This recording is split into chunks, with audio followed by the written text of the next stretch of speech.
بسم اللہ الرحمن الرحیم۔ السلام علیکم ورحمۃ اللہ وبرکاتہ۔ عشاء کی نماز میں کتنی رکعتیں پڑھنا ضروری ہے؟ 17 رکعتیں، 13 رکعتیں یا پھر 9 رکعتیں؟ اس بارے میں نبی کریم صلی اللہ علیہ وسلم کا فرمان کیا ہے؟ پیارے ناظرین، نماز دین اسلام کے بنیادی ارکان میں سے ایک اہم رکن ہے۔ اللہ اور اس کے رسولوں پر ایمان لانے کے بعد نماز اسلام کا اہم ترین رکن ہے۔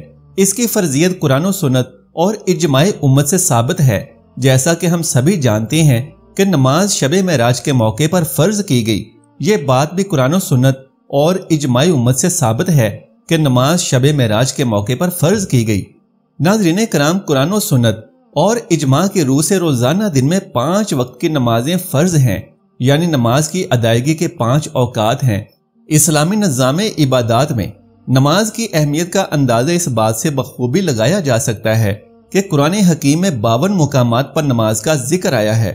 حضرت عبداللہ بن عمر رضی اللہ تعالی عنہما بیان کرتے ہیں کہ حضور نبی کریم صلی اللہ علیہ وسلم نے ارشاد فرمایا کہ اسلام کی بنیاد 5 چیزوں پر ہے: اللہ تعالیٰ کی عبادت کرنا اور اس کے سوا سب کی عبادت سے انکار کرنا، نماز قائم کرنا، زکوٰۃ ادا کرنا، بیت اللہ کا حج کرنا اور رمضان کے روزے رکھنا۔ حضرت عبادہ بن صامت رضی اللہ تعالیٰ عنہ سے روایت ہے کہ نبی کریم صلی اللہ علیہ وسلم نے فرمایا، اللہ تعالیٰ نے 5 نمازیں فرض کی ہیں، جس نے ان نمازوں کے لیے بہترین وضو کیا اور ان کے وقت پر ان کو ادا کیا، کاملاً ان کے رکوع کیے اور ان کے اندر خشوع سے کام لیا، تو اللہ عز و جل نے اس کی بخشش کا عہد فرمایا ہے، اور جس نے یہ سب کچھ نہ کیا اس کے لیے اللہ تعالیٰ کا کوئی ذمہ نہیں، چاہے تو اسے بخش دے، چاہے تو اسے عذاب دے۔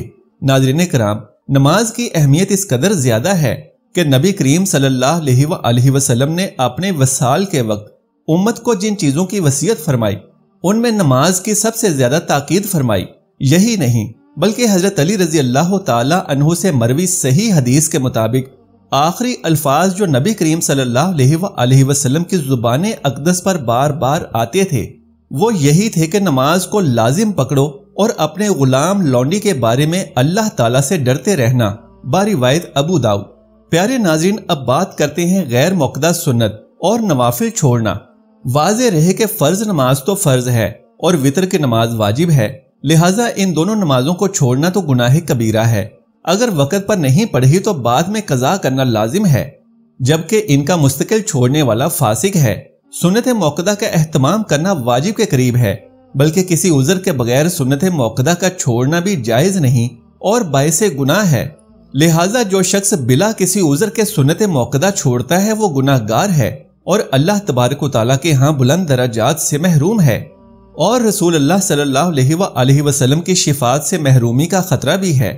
یہاں تک کہ فقہائے کرام فرماتے ہیں کہ اگر کوئی شخص ان سنتوں کو صحیح تو سمجھتا ہے لیکن بلا عذر سنت موقدہ کو چھوڑنے کی عادت بنا لیتا ہے تو یہ گناہ گار ہوگا، لیکن اگر کوئی شخص ان سنتوں کو حق نہ سمجھتے ہوئے چھوڑ دے تو یہ عمل انسان کو کفر تک پہنچا دے گا۔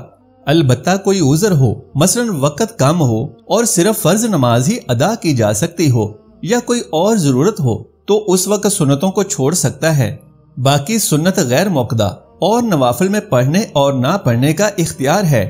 اگر کوئی پڑھے گا تو اسے ثواب ملے گا، لیکن اگر کوئی نہیں پڑھتا تو اس پر اسے کچھ بھی گناہ نہیں ہوگا۔ البتہ انہیں نہ پڑھنے کی مکمل عادت بنا لینا بھی درست عمل نہیں ہے۔ لہٰذا سنت موقدہ اور غیر موقدہ دونوں کا ثبوت احادیث مبارکہ میں موجود ہے، اس لیے سنت موقدہ سے متعلق زیادہ تاکید آئی ہے، اور ان کو مستقل چھوڑنا یا بلا عذر چھوڑنا باعث گناہ ہے۔ اب یہ بھی جان لیجئے کہ سنت موقدہ اور غیر موقدہ میں کیا فرق ہے۔ سنت موقدہ اور غیر موقدہ کی ادائیگی میں فرق یہ ہے کہ اگر ایک نمازی 4 رکعات سنت موقدہ ادا کر رہا ہے تو دوسری رکعت کے قعدہ میں تشہد پورا پڑھنے کے بعد درود ابراہیمی سے قبل کھڑا ہو جائے، تیسری اور چوتھی رکعت میں سورت فاتحہ کے بعد کوئی سورت ملا کر معمول کے مطابق قعدہ اخیر میں تشہد، درود ابراہیم اور دعا پڑھ کر سلام پھیر دے، جبکہ سنت غیر موقدہ کی ادائیگی کے دوران دوسری رکعت کے بعد قعدہ میں تشہد کے بعد درود ابراہیمی اور دعا پڑھے اور پھر سلام پھیرے بغیر تیسری رکعت کے لیے کھڑا ہو جائے۔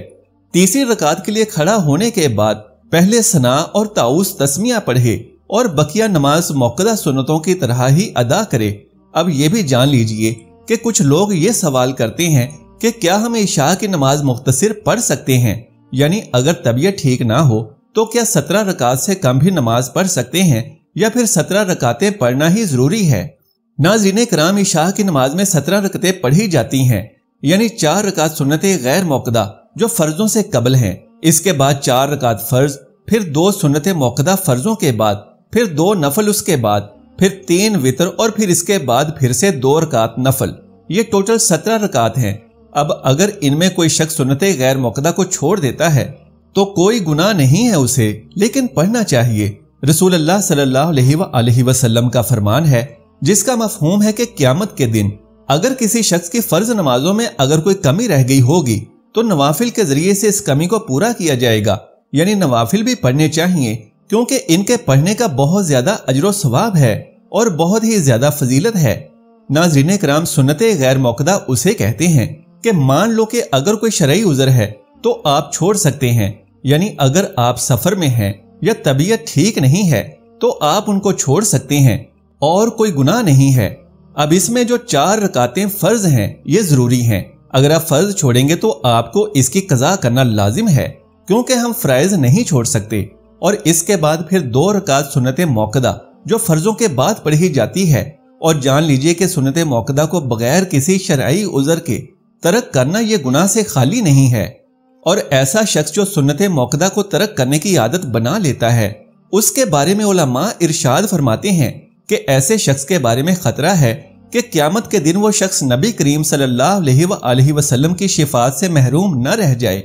تو سنت موقدہ بغیر کسی شرعی عذر کے ترک کرنا گناہ سے خالی نہیں ہے، لیکن اگر کوئی شرعی عذر ہے کہ کہیں سفر پہ جانا ہے اور گاڑی کے چھوٹ جانے کا خطرہ ہے تو آپ چھوڑ سکتے ہیں اور نوافل پڑھنے چاہیے، لیکن اگر نہیں پڑھیں گے تو کوئی گناہ نہیں ہے۔